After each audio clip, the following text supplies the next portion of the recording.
Morning, church family. Pastor Eric here, bringing today's word from the Word. And I wanted to follow up in a third part here on 1 Corinthians chapter 7, verses 1 through 11. And at the end of that chapter, sorry, not that chapter, but rather that section of verses, it talks about the idea of being committed to one another. That we are called to be committed in our relationships with our spouses. And in fact, I would generalize that and say we should be committed in our relationships with other people. Now, commitment is something that I think is truly lacking in today's society. We live in a consumer society where we are willing to engage in activities or buy products or even have relationships as long as they're convenient, as long as they're meeting our needs. And that's an unfortunate place to be in because we treat our lives as disposable. We change out relationships and we change out loyalties as quickly as we change clothes sometimes. And that's not what the scriptures call us to. They call us to relationships where we are all in. We are after one another. We are for one another. We care about one another through the good times and through the bad times. It's become an increasingly saddening to see people choosing to recite wedding vows that they really don't have at heart, because the typical wedding vows say for better or for worse, and yet too often we give up soon. We give up way too soon, and I don't want to do that. I want us to be people that say, if we can get through this difficult time together, whether it's in my marriage or in my friendship, in my acquaintances, my neighbors, if we can get through difficult times, we'll be stronger for it and we will be better for it. And we will have an even better relationship than when we started. We would love to have, selfishly, I know that I would love to have relationships that never had ups and downs, that there was never drama. But drama exists, ups and downs exist. Ask anybody who's been in a relationship for any length of time. Not everything is always beautiful and wonderful. There are disappointments, there are struggles, there are disagreements. But every time you work through one, every time you move past one, you have become stronger in your relationship. Now, I really want to encourage that with any long-term relationship you have, because people reach a place where they often say, I've had enough and I'm just not going to do it anymore. And I ask you to reach deep into your soul, look for the Holy Spirit to give you strength and endurance.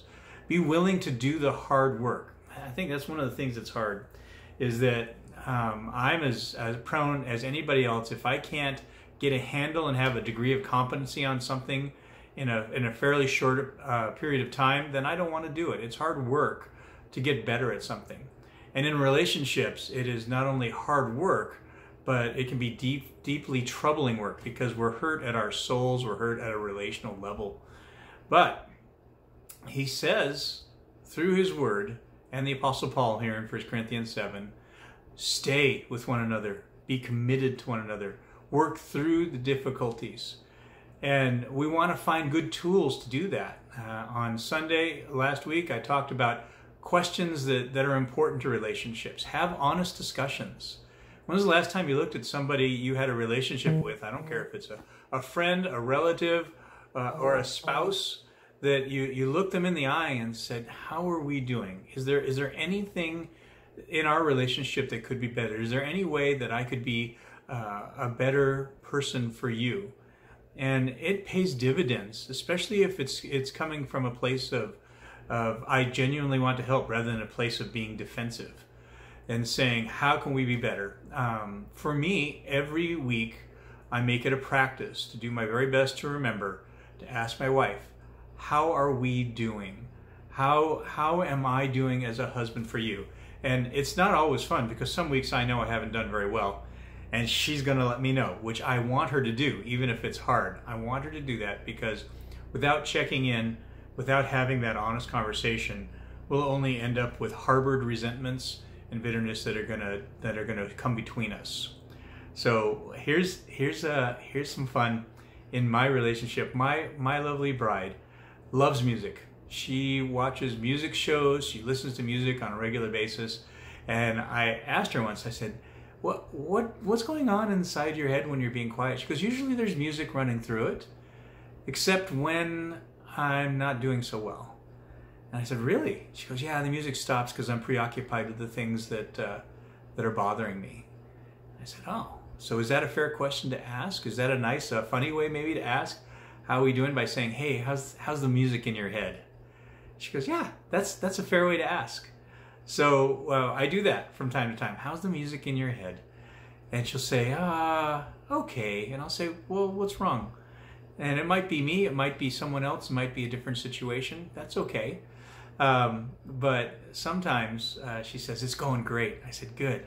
Well, let's keep the music playing because I love you and I'm committed to you through good times, through difficult times. We should treasure wonderful times and we should persevere through difficult times. It's what Paul calls us to. It's what God calls us to through his word. God bless you. Have a great rest of the day.